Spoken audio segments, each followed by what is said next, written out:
Selamat siang Pak, perkenalkan nama saya Angelina Natasha Nilu dari kelas 2A Program Studi Ilmu Pemerintahan. Di sini tujuan saya membuat video ini adalah untuk mengisi kekosongan nilai UTS saya, yang dimana isi dari video ini adalah ringkasan materi 1 hingga materi 3. Selamat menyaksikan. Etika pemerintahan adalah panduan moral yang menuntun setiap penyelenggara negara untuk bertindak bukan hanya berdasarkan apa yang boleh dilakukan menurut hukum, tetapi berdasarkan apa yang seharusnya dilakukan demi kepentingan publik. Nah, di sini etika pemerintahan merupakan ajaran untuk berperilaku baik dan benar sesuai dengan nilai-nilai keutamaan yang berhubungan dengan hakikat kemanusiaan. Nah, tak hanya itu, etika memberikan roh pada hukum. Di sini dengan kata lain, etika berfungsi sebagai sistem nilai yang menjaga agar kekuasaan tidak diselewengkan atau bisa dibilang tidak diperbuat sewenang-wenang dan tetap berada dalam koridor pengabdian kepada masyarakat. Di sini, etika melengkapi hukum yang bersifat tertulis dan kaku dengan nurani, tanggung jawab moral, dan standar kelayakan tindakan publik. Dalam praktiknya, ada 3 aliran etika yang sering menjadi rujukan. Yang pertama, deontologi, yang menekankan pada kewajiban dan kepatuhan pada aturan. Lalu, yang kedua adalah teleologi atau utilitarianisme, yang menilai tindakan dari hasil demi kebahagiaan yang terbesar. Lalu yang ketiga dan terakhir adalah virtue ethics yang menekankan pada pembentukan karakter pemimpin seperti kejujuran, keberanian, dan kebijaksanaan. Dari ketiga pendekatan ini dapat membantu pejabat menimbang antara aturan, akibat, dan kualitas moral pribadi ketika menghadapi keputusan yang sulit. Nah, adapun nilai-nilai dasar yang harus dijunjung untuk mewujudkan good governance, yakni yang meliputi efisiensi untuk menghindari pemborosan anggaran publik. Lalu yang kedua ada efektivitas, yang dimana kebijakan harus tepat sasaran. Dan yang ketiga ada transparansi atau keterbukaan proses sehingga publik dapat mengawasi. Dan yang keempat responsivitas, yang dimana cepat menanggapi keluhan warga.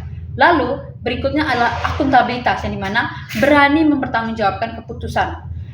Dan yang berikutnya adalah kesetaraan, yang dimana kita harus memberikan kesempatan yang sama bagi semua kelompok. Dan yang terakhir adalah supremasi hukum, yang dimana penegakan hukum yang adil dan tanpa pilih kasih. Oh, salah. Ada lagi satu, yakni yang terpenting adalah orientasi, yang dimana orientasi konsensus, yang dimana mencari mufakat di antara kepentingan yang berbeda. Nah, dari nilai-nilai ini bukan sekedar jargon birokrasi, namun harus sebagai pedoman praktis yang menuntut setiap tindakan publik dapat dipertanggungjawabkan secara moral dan teknis. Lalu, etika pemerintahan bekerja pada 3 dimensi. Yang pertama adalah tujuan, yang dimana apa yang hendak dicapai. Yang dimana kalau tujuan di sini yang yakni tujuannya untuk apa yang hendak dicapai adalah kesejahteraan dan perdamaian masyarakat. Lalu yang kedua ada sarana, yang dimana adalah cara atau instrumen yang digunakan harus sah, adil dan bebas korupsi. Dan yang terakhir ada 3, aksi, yang dimana tindakan nyata pejabat ketika menghadapi konflik kepentingan. Nah, di sini perlu diingat bahwa kekuasaan cenderung merusak jika tidak dikendalikan, sehingga etika berperan sebagai rem internal yang mengingatkan pejabat bahwa mereka adalah pelayan publik, bukan penguasa. Tanpa etika, birokrasi mudah menjadi mesin yang kaku yang hanya mengejar legalitas formal tanpa mempertimbangkan kemanusiaan. Hukum memberikan batasan tentang apa yang dilarang, tetapi etika menunjukkan apa yang harus mulia untuk dilakukan. Sehingga kombinasi keduanya ini menjadi sesuatu yang balance, yang menghasilkan pemerintahan yang tidak hanya tertib, tetapi juga bermartabat. Di sini sumber etika bagi para aparatur publik tidak datang dari satu tempat saja. namun dapat bersumber dari agama dan nilai luhur, yakni memberi landasan moral pribadi. Lalu ada konstitusi atau UUD 1945 yang memuat cita-cita bangsa sebagai pedoman tertinggi.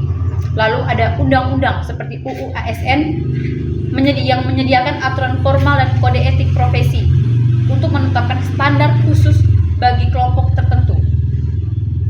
Di sini bersama-sama sumber-sumber ini membentuk kerangka nilai yang harus dipahami dan diinternalisasikan oleh setiap pejabat. Di Indonesia, asas-asas hukum pemerintahan yang baik yang tercantum dalam Undang-Undang Nomor 30 Tahun 2014 seperti kepastian hukum, kemanfaatan, ketidakberpihakan, kecermatan, dan larangan menyalahgunakan kewenangan seperti memberi panduan konkret agar keputusan publik dibuat berdasarkan data yang tidak berpihak dan tidak dimanfaatkan untuk kepentingan pribadi. Namun, realitasnya menunjukkan adanya patologi birokrasi bila etika diabaikan, yakni seperti nepotisme, inersia atau keengganan berinovasi, lalu ada red tape yang berbelit untuk memeras, lalu ada the accountability gap di mana pejabat saling lempar tanggung jawab. Nah, dari fenomena ini dapat merusak kepercayaan publik dan mengurangi legitimasi pemerintah yang diberikan oleh masyarakat. Ada pula dilema etika klasik seperti dirty hands, yaitu situasi di mana pemimpin mungkin terpaksa mengambil tindakan yang secara moral problematik demi mencegah kerugian yang lebih besar lagi.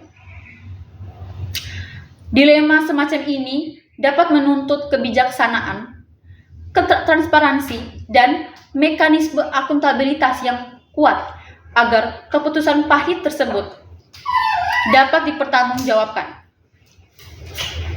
Di sini singkatnya, etika pemerintahan menuntut kombinasi antara karakter baik, aturan yang jelas, proses yang transparan, dan orientasi pada kesejahteraan publik.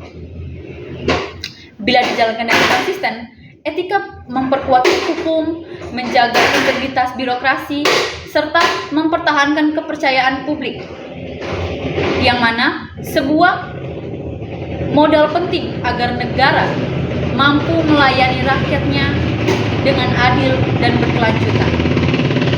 Patologi etika pemerintahan pada dasarnya adalah gambaran tentang bagaimana birokrasi dan praktik politik bisa sakit ketika nilai-nilai moral, hukum, dan norma sosial diabaikan demi kepentingan pribadi atau kelompok. Ini bukan sekedar kesalahan individu, melainkan bisa muncul dari struktur, aturan, dan budaya organisasi yang memungkinkan penyimpangan. Pada materi ini membagi pada patologi dalam 3 ranah utama, yakni patologi etika politik, patologi etika administrasi publik, dan patologi etika penegakan hukum. Pada ranah politik, contoh nyata adalah praktik politik uang, manipulasi proses demokrasi, atau penggunaan kekuasaan untuk menyingkirkan lawan politik. Perilaku seperti ini merusak legitimasi pemerintahan dan membuat keputusan publik lebih menguntungkan kelompok tertentu daripada kepentingan umum.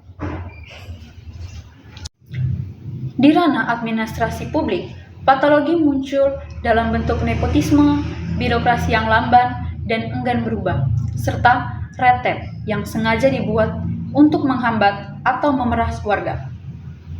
Hal ini menurunkan kualitas pelayanan, memboroskan sumber daya, dan mengikis kepercayaan masyarakat.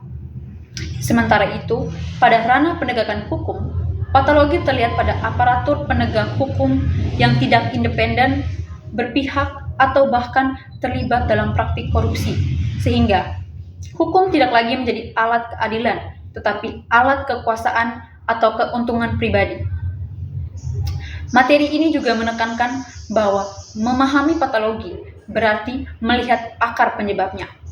Seperti apakah karena lemahnya pengawasan intensif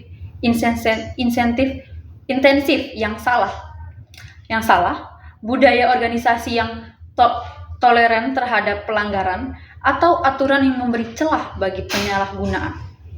Untuk itu, pencegahan dan perbaikan memerlukan pendekatan ganda, yang dimana memperbaiki aturan dan mekanisme formal seperti pengawasan, sanksi, dan transparansi, sekaligus membangun budaya etika melalui pendidikan, teladan kepemimpinan, dan penguatan kode etik profesi. Jika langkah-langkah ini diabaikan, dampaknya bukan hanya pada individu yang korup atau tidak profesional, tetapi kepercayaan publik, efektivitas pelayanan, dan legitimasi institusi negara yang secara keseluruhan. Oleh karena itu, materi ini menekankan bahwa memerangi patologi etika adalah tujuan bersama, yang dimana pembuat kebijakan harus memperbaiki aturan dan mekanisme, lalu aparatur administrasi harus menerapkan prinsip merit dan akuntabilitas.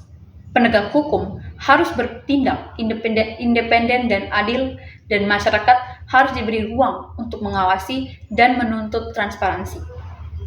Dengan pendekatan yang menyeluruh dengan menggabungkan perbaikan struktural, penguatan aturan, pendidikan etika, dan partisipasi publik dan pemerintahan dapat mengurangi penyakit birokrasi ini dan kembali menjalankan fungsi utamanya melayani kepentingan umum dan dengan adil, efisiensi, dan bermartabat. Etika publik dan etika profesi hukum membentuk kerangka penting agar pemerintahan dan penegakan hukum berjalan adil dan bermartabat.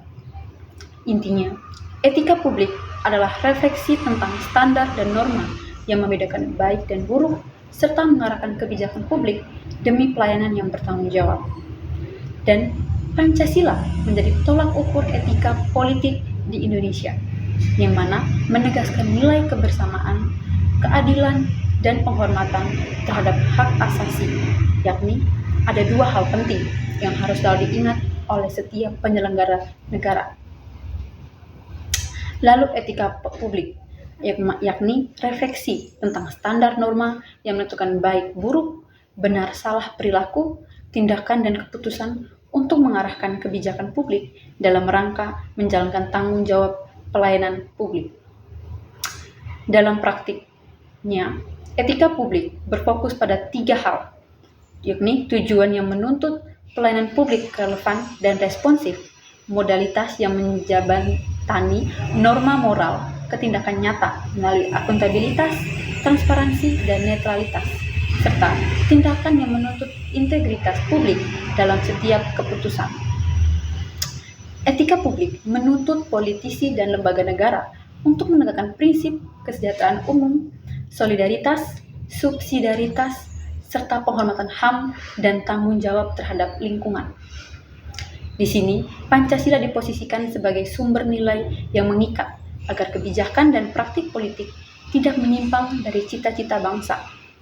Di sisi lain, etika profesi hukum menegaskan bahwa pengemban profesi seperti advokat, jasa, hakim, notaris, dan polisi harus memegang standar moral dan teknis yang tinggi, yakni menjaga kejujuran, kompetensi, kerahasiaan klien, serta menghindari konflik kepentingan dan praktik yang merendahkan martabat profesi. Di sini ada perbedaan antara kode etik dan hukum, yakni yang penting dipahami bahwa kode etik dibuat oleh profesi untuk menjaga martabat dan standar internal, sedangkan hukum dibuat oleh negara dan memiliki sanksi yang formal dapat dipaksa. Keduanya saling melengkapi, namun bekerja pada ranah yang berbeda. Nah, dalam konteks dilema etis, materi menyoroti problem klasik, yakni dirty hands dan noble cause corruption yang sering muncul di politik, administrasi publik, dan penegak hukum, yang mana kadang pejabat atau penegak hukum dihadapkan pada pilihan sulit antara mematuhi aturan atau mengambil langkah yang melanggar norma demi tujuan yang dianggap lebih besar. Situasi seperti ini menuntut refleksi etis yang matang, transparansi, dan mekanisme akuntabilitas agar tindakan diambil dapat dipertanggungjawabkan. Pendidikan etika, kode etik yang jelas, pengawasan independen, dan budaya profesional yang kuat menjadi solusi utama untuk mencegah penyalahgunaan wewenang dan menjaga kepercayaan publik. Nah, hal ini membuat harus adanya penguatan prosedur, peningkatan kompetensi, dan teladan kepemimpinan yang berintegritas pastinya akan membantu menerjemahkan nilai-nilai moral menjadi praktik sehari-hari. Singkatnya, materi ini mengajak kita untuk memahami bahwa etika bukan hanya sekedar teori moral, namun alat praktik untuk memastikan bahwa kebijakan, administrasi, dan penegak hukum bekerja demi kepentingan publik. Bila etika diabaikan, legitimasi institusi runtuh. Tetapi bila etika dijalankan, konsistensi pemerintahan menjadi lebih adil, efektif, dan dipercaya masyarakat. Maka Pancasila adalah nilai-nilai, cita-cita, dan tolak ukur etika perpolitikan di Indonesia.